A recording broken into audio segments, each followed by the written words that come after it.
안녕하세요. 오늘은 2단원 문단의 짜임, 중심 문장과 뒷받침 문장을 생각하며 문단을 써보자입니다. 교과서는 78쪽입니다. 지난 시간에는 선생님과 함께 그 내용에 있는 중심 문장과 뒷받침 문장을 찾아서 정리해보는 내용을 배웠습니다.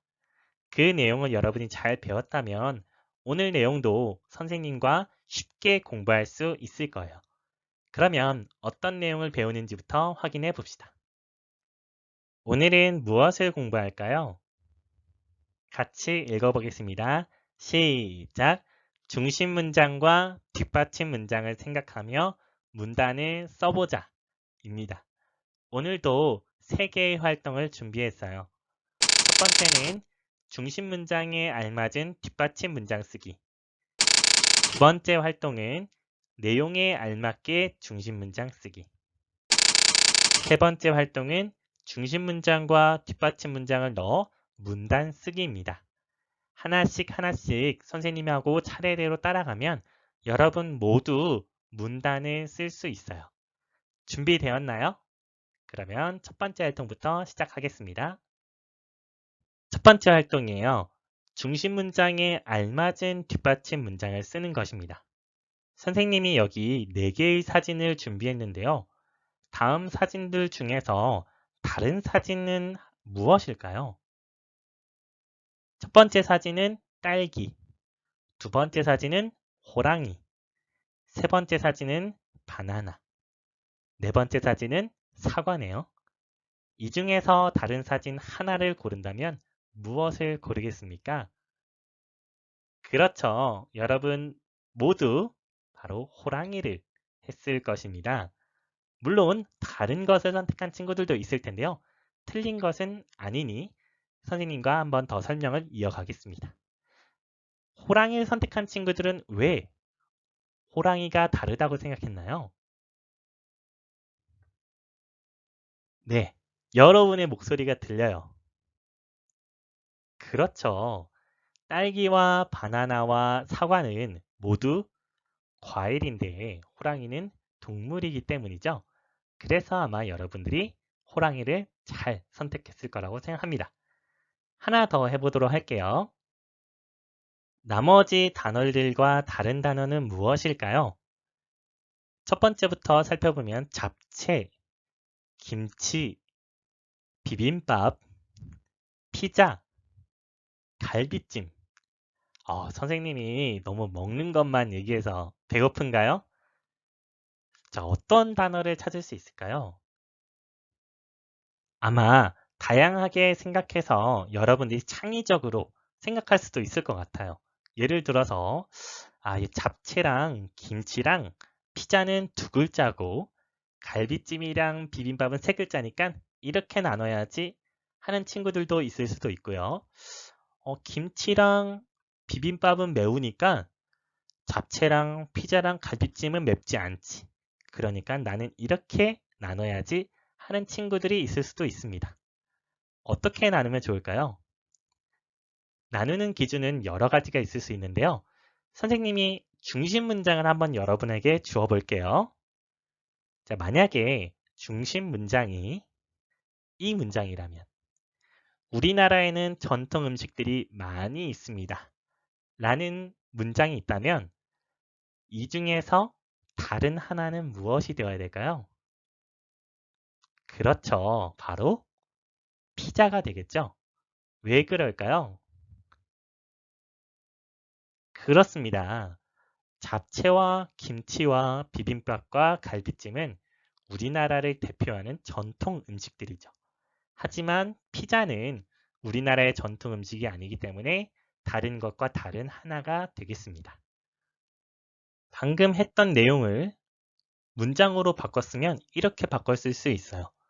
먼저 중심 문장 하나, 우리나라에는 전통 음식들이 많이 있습니다. 이렇게 쓰고요. 그 다음에 아까 있었던 음식들이 무엇이 있었어요? 잡채, 김치, 비빔밥, 갈비찜이 있었죠. 잡채가 있습니다. 김치가 있습니다. 비빔밥이 있습니다. 갈비찜이 있습니다. 이렇게만 써도 하나의 문단이 완성됐지만 각각의 음식에 대한 설명을 조금 더 써준다면 더 좋은 문단이 될 수 있겠죠? 볼까요? 잡채에 대한 설명을 앞에 조금 더 넣어서 채소와 고기, 당면을 섞어 만든 잡채가 있습니다. 김치를 설명하는 내용을 조금 더 넣어서 배추, 무 등을 고춧가루와 양념에 버무린 김치가 있습니다. 비빔밥은요? 그렇죠. 밥에 고기나 나물을 넣어 비벼 먹는 비빔밥이 있습니다. 갈비찜은요? 그렇죠. 소나 돼지 등의 갈비를 양념하여 먹는 갈비찜이 있습니다. 어떤가요? 이렇게 쓰면 중심 문장과 뒷받침 문장을 쓴 하나의 문단이 완성되는 거예요. 그런데 만약에 여기에 아까 있었던 음식 뭐예요? 그렇죠. 피자를 넣으면 될까요? 안 될까요? 그렇죠. 안 되는 것이 되겠죠. 우리가 뒷받침 문장을 쓸 때에는 꼭 중심 문장에 어울리게 써야 돼요. 전통 음식에 대한 중심 문장이기 때문에 전통 음식에 대한 뒷받침 문장이 되어야 한다는 것이죠. 이것을 꼭 기억해야 됩니다. 하나 더 해보도록 할게요. 중심 문장. 이 세상에는 다양한 종류의 과일이 있습니다. 그렇죠. 이 세상에 정말 다양한 종류의 과일이 많죠? 그러면 이 중심 문장에 대한 뒷받침 문장을 한번 써볼 건데요. 선생님이 먼저 두 개를 써놨는데 여러분이 두 개를 채워주면 좋겠습니다. 먼저 새콤한 포도가 있습니다. 상큼한 딸기가 있습니다. 나머지 두 문장 여러분이 맞춰 쓸 수 있을까요? 여러분 국어 공책에 이 뒷받침 문장 두 개를 먼저 쓰고 그 다음에 영상을 이어서 보겠습니다. 다양한 종류의 과일이 있기 때문에 여러분이 좋아하는 과일을 써도 좋고 여러분이 알고 있는 과일에 대한 뒷받침 문장을 써도 좋습니다. 대신 과일이 아닌 문장이 와서는 안 되겠죠? 한번 선생님이 쓴 예시 문장인데요. 여러분이 쓴 것도 과일에 대해서 뒷받침 문장을 썼다면 모두 알맞게 쓴 뒷받침 문장이 되겠습니다. 아삭아삭한 사과가 있습니다. 여름에 먹으면 시원한 수박이 있습니다. 이렇게 우리가 뒷받침 문장을 쓸 수 있는 것입니다. 1번 잘 했나요? 그러면 선생님하고 같이 한번 해보도록 하겠습니다. 첫 번째입니다. 가운데에 무엇이라고 쓰여 있나요? 바다에서 얻는 것이라고 쓰여 있네요. 그래서 보니까 소금이 있고 석유가 있고 물고기가 있어요. 이렇게 생긴 그림을 생각그물이라고 합니다. 아래 문장을 볼까요? 우리는 바다에서 많은 것을 얻습니다. 가운데에 쓰여 있는 내용이네요. 바닷물로 소금을 만들 수 있습니다. 소금이 나왔어요. 바다에서 석유도 얻을 수 있습니다. 석유도 나왔어요. 그러면 빈칸에 들어가야 할 뒷받침 문장은 무엇에 대한 문장이어야 될까요? 그렇죠. 바로 물고기에 대한 내용이 들어가면 되겠습니다. 그래서 이렇게 쓸 수 있겠습니다. 바다에서 물고기를 잡을 수 있습니다. 이렇게 쓰면 되겠네요. 두 번째로 넘어가겠습니다. 이번에는 가운데에 있는 글이 공으로 하는 운동이라고 쓰여 있어요. 가운데에 있고 중심에 있다. 바로 이것이 중심 문장이 된다는 것이겠죠. 공으로 하는 운동에는 피구가 있고 농구가 있고 축구가 있네요. 그러면 한번 글을 읽어보겠습니다. 공으로 하는 운동에는 여러 가지가 있습니다. 축구는 발로 공을 차서 골대에 넣는 운동입니다. 축구가 나왔네요. 그리고 가운데에 빈칸이 있고 마지막 문장에 피구는 공을 던져 상대를 맞히는 운동입니다. 피구가 나왔어요. 그러면 가운데에 있는 빈 곳은 어떤 문장을 써야 될까요? 그렇죠. 바로 농구에 대한 설명을 써야 되는데요. 어떻게 써야 될까요? 지금 축구와 피구를 보니까 공으로 하는 운동, 각각 어떻게 하는지 간단하게 설명하고 있죠. 농구는 어떤 운동인가요? 그렇습니다. 바로 손으로 하는 운동이죠. 그리고 상대편 골대에 공을 넣는 운동이에요. 그래서 이렇게 쓸 수 있겠습니다. 농구는 손으로 공을 상대편 골대에 던져서 넣는 운동입니다. 이렇게 쓸 수 있겠습니다. 이렇게 중심 문장에 알맞은 뒷받침 문장을 쓸 때는 중심을 할 내용을 정하고 그 중심 내용을 바탕으로 뒷받침 내용으로 쓸 내용을 정하는 거예요. 여기에서 공으로 하는 운동이 중심 내용이 되고 중심 문장이 되고 이 중심 문장에 대한 예를 드는 설명들, 피구, 축구, 농구들을 썼네요. 지난 시간에도 배웠지만 뒷받침 문장이라는 것은 중심 문장을 도와주는, 중심 문장을 설명하는, 예를 드는 그러한 문장이 뒷받침 문장이죠. 그렇기 때문에 꼭 중심 문장과 어울리는 문장이 와야 돼요. 어울리지 않는 문장이 온다면 이상한 문단이 되는 것입니다. 두 번째 활동입니다. 이번에는 조금 반대로 생각해 볼게요. 우리가 첫 번째 활동에서는 중심 문장에 어울리는 뒷받침 문장을 생각했다면 이번에는 뒷받침 문장들을 보면서 중심 문장을 어떻게 쓰면 좋을까 한번 같이 생각해 볼게요. 물음표에 들어갈 단어는 무엇일까요? 아래에 보니까 사자, 코끼리, 기린, 얼룩말 이렇게 쓰여 있는데요. 이 네 개를 모두 설명할 수 있는 낱말, 단어는 무엇일까요? 그렇죠. 바로 동물이죠. 동물이라는 낱말은 사자, 코끼리, 기린, 얼룩말을 대표하는 낱말입니다. 그럼 우리가 방금 보았던 낱말들을 이용해서 문장을 만들어 보면요. 먼저 사자, 코끼리, 기린, 얼룩말이 있었죠. 육식동물인 사자가 있습니다. 코가 긴 코끼리가 있습니다. 목이 긴 기린이 있습니다. 몸이 얼룩무늬인 얼룩말이 있습니다. 이러한 뒷받침 문장을 대표하는 중심 문장 어떻게 쓰면 될까요? 한번 여러분 생각해 보겠습니까? 사자, 코끼리, 기린, 얼룩말을 대표하는 낱말, 동물이었죠. 그렇다면 중심 문장에 꼭 들어가야 될 낱말은 동물이 되는 거예요. 이렇게 써볼 수 있겠습니다. 세상에는 다양한 동물들이 있습니다. 또는 이렇게 생각한 친구도 있을 거예요. 선생님, 저는 동물원에 가본 적 있어요. 그래서 동물원에는 다양한 동물들이 있습니다. 이렇게 쓸 수도 있겠고요. 또는 선생님, 저는 이러한 동물들 정말 좋아해요. 라고 해서 저는 여러 동물들을 좋아합니다. 이렇게 중심 문장을 쓸 수도 있겠습니다. 중요한 건 뭐예요? 바로 뒷받침 문장들을 대표하는 중심 문장이 되어야 된다는 것이죠. 하나의 예를 더 들어보겠습니다. 뒷받침 문장을 한번 읽어보겠습니다. 우리의 안전을 지켜주시는 경찰관이 있습니다. 불이 났을 때 출동하여 불을 끄는 소방관이 있습니다. 맛있는 음식을 만드는 요리사가 있습니다. 아픈 사람을 치료해주는 의사가 있습니다. 여기 설명되어 있는 경찰관, 소방관, 요리사, 의사를 대표하는 낱말은 무엇인가요? 그렇죠. 직업이 되는 것이죠. 그러면 중심 문장은 어떻게 쓸 수 있을까요? 그렇습니다. 이렇게 써볼 수 있겠습니다. 우리 주변에는 다양한 직업이 있습니다. 이렇게 쓸 수 있겠습니다.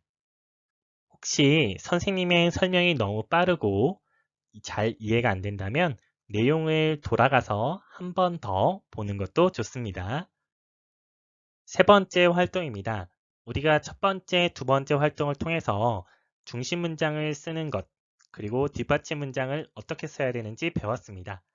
그러면 세 번째 활동에서는 중심 문장과 뒷받침 문장을 넣어서 문단을 써보는 활동을 해보도록 할게요. 가장 먼저 해야 되는 것은 교과서 79쪽에 2번을 한번 같이 볼까요? 무엇에 대해 글을 쓸지 생각해 봅시다. 먼저 나는 무엇에 대해 글을 쓰고 싶은지를 생각해야 돼요. 선생님이 오늘 수업에서 들어주었던 예는 뭐가 있었어요? 동물이 있었죠. 그리고 음식도 있었고요. 그리고 직업도 있었습니다. 이렇게 내가 알고 있는 것을 써도 좋고 내가 좋아하는 것에 대해 써도 좋습니다. 내가 무엇에 대해 쓰고 싶은지는 자유롭게 선택할 수 있어요. 먼저 한번 여러분이 곰곰이 생각해보고 3번에 나는 무엇에 대해 글을 쓰고 싶은지 한번 정해 봅시다. 그 다음에 다시 영상을 돌려서 보도록 할게요. 무엇을 쓸지 자유롭게 떠올려 보고 그 떠올린 내용 가운데에서 쓸 내용을 정하면 되겠습니다. 선생님은 아까 예를 들은 것 중에 하나, 바로 다양한 직업에 대해서 한번 소개를 해보도록 할게요. 그러면 이 다양한 직업에 대해서 글을 어떻게 쓰는지, 선생님이 어떻게 글을 써가는지를 여러분이 그 과정을 한번 잘 살펴보도록 하세요. 내가 무엇에 대해서 쓸지 정했다면 4번, 자신이 쓰고 싶은 것을 자세히 알아봐야 돼요. 내가 쓰고 싶지만 내가 그것에 대해서 알지 못한다면 쓸 내용이 없겠죠. 그래서 내가 정한 것에 대해서 자세히 알아봐야 됩니다. 자세히 알아보는 방법은 여러 가지가 있는데 첫 번째는 무슨 그림인가요? 무엇을 보면 우리가 더 자세히 알 수 있을까요? 그렇죠. 바로 책을 찾아보는 거예요. 선생님은 다양한 직업에 대해서 글을 쓰고 싶기 때문에 직업과 관련된 책을 찾아보는 거예요. 두 번째 그림은 무슨 그림인가요? 학생이 무엇을 하고 있어요? 그렇죠. 바로 컴퓨터로 조사하고 있는 것이에요. 여러분이 쓰고 싶은 것이 있다면 컴퓨터로 더 자세히 조사해서 알아보는 것도 필요합니다. 세 번째는 어떤 그림인가요? 그렇습니다. 부모님이나 또는 어른께 여쭈어 보는 거예요. 그래서 내가 쓰고 싶은 것, 내가 알고 싶은 것을 더욱 질문해서 알 수 있겠습니다. 이렇게 해서 내가 쓰고 싶은 것에 대해서 자세히 많이 알아두는 게 중요합니다. 교과서는 80쪽입니다. 활동 5번이에요. 자신이 쓸 내용을 생각그물로 정리해 봅시다. 먼저 여러분이 쓸 내용을 정했다면 가운데에 그 쓸 내용을 적는 거예요. 선생님은 다양한 직업에 대해서 쓰기로 했기 때문에 다양한 직업이라고 씁니다. 여러분은 여러분이 정한 것을 쓰면 되겠습니다. 선생님의 설명을 듣고 나서 써도 좋아요. 선생님이 찾은 다양한 직업에는 여러 가지가 있었는데 바로 경찰관이 있었죠. 그리고 소방관도 있었어요. 그리고 요리사도 있었고요. 이렇게 낱말만 써도 괜찮고 더 자세하게 써도 괜찮아요. 다양한 직업이기 때문에 그 사람이 무엇을 하는지, 아픈 사람을 치료해주는 의사, 이렇게 정리해도 좋습니다. 그러면 여러분이 한번 쓸 내용에 대해서 적어보고 그리고 나는 어떤 내용을 정리할 것인지 이 생각그물도 한번 써보면 되겠습니다. 6번입니다. 우리가 생각그물을 정리했다면 이제 중심 문장을 먼저 써볼 건데요.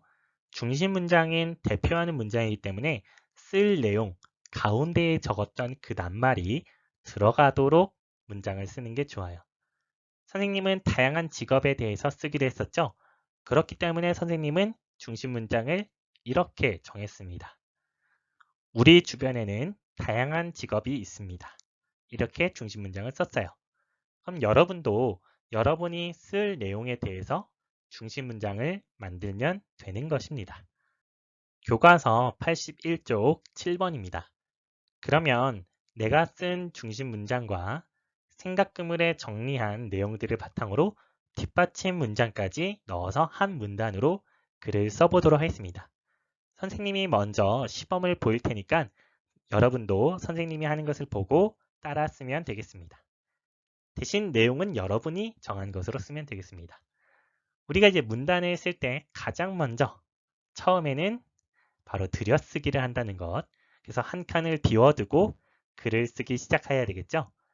여러분이 지금 문단을 처음 써보는 것이기 때문에 중심 문장은 맨 앞에, 가장 앞에 오는 게 좋습니다. 그래서 선생님은 이렇게 썼습니다. 우리 주변에는 다양한 직업이 있습니다. 아까 썼던 중심 문장을 가장 앞에 썼어요. 그 다음에 그 뒤로는 이제 어떤 문장들이 오면 될까요? 그렇죠. 바로 뒷받침 문장들이 오면 되겠죠. 선생님은 아까 경찰관, 소방관, 요리사, 의사에 대해서 생각구물에 정리했습니다. 그러면 하나씩 하나씩 써보도록 할게요. 우리의 안전을 지켜주시는 경찰관이 있습니다.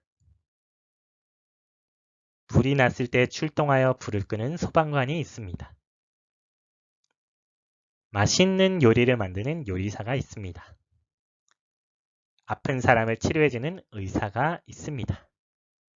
이렇게 쓰면 중심 문장과 여러 개의 뒷받침 문장이 만든 하나의 문단이 완성되는 거예요. 어떤가요? 여러분 조금 복잡하고 어려운가요? 여러분이 글을 쓸 때에 처음부터 잘 쓰기란 어려울 수 있습니다. 그래서 처음에는 간단한 것부터, 쉬운 것부터, 짧은 글부터 시작하는데요. 먼저 여러분이 쓰기 시작하면서 가장 중요한 것은 먼저 중심 문장을 먼저 쓰고 그 다음에 이 중심 문장에 대해서 뒷받침 문장들을 이어 쓰면 되는 것입니다. 여러분이 81쪽 7번을 다 쓰고 완성했다면 쓴 글을 사진을 찍어서 이 학습터 담임선생님 과제 게시판에 올려주세요. 물론 글을 쓰고 나서 사진을 찍어서 게시판에 올리는 게 쉽지 않을 수도 있습니다만 여러분이 쓴 글을 선생님이 보지 못하면 여러분이 이번 2단원을 잘 배웠는지, 잘 이해하고 있는지, 잘 따라오고 있는지 선생님이 확인하기가 어렵습니다. 그래서 여러분이 과제를 써서 게시판에 올려놓으면 선생님이 보고 어떻게 배우고 있는지, 지금 잘 따라오고 있는지, 내용을 잘 이해했는지 확인할 수 있어요. 그래서 여러분들이 글을 쓰고 나서 사진을 찍어서 올려주면 좋겠습니다. 그러면 지금부터는 어떻게 하면 게시판에 올릴 수 있는지 간단하게 설명하도록 할게요. 먼저 이 학습터 접속해서요. 담임 선생님 게시판을 클릭을 합니다. 그러면 오른쪽 아래에 바로 이 등록이라는 버튼이 있어요. 이 등록을 클릭하면 여러분이 글을 쓸 수 있습니다.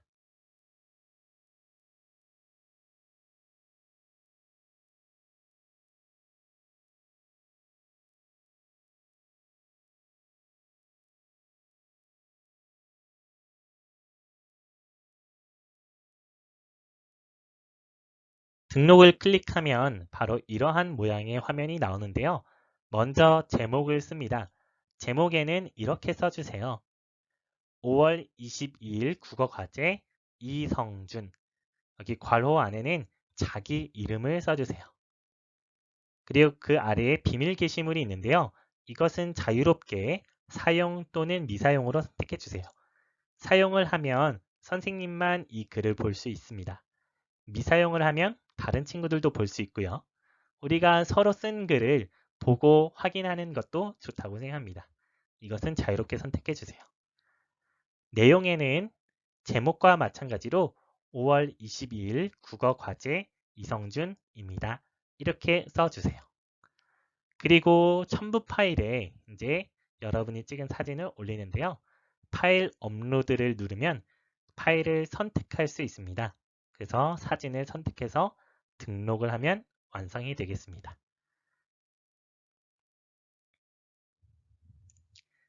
이것은 이번 주 일요일 5월 24일까지 완성해서 올려주세요.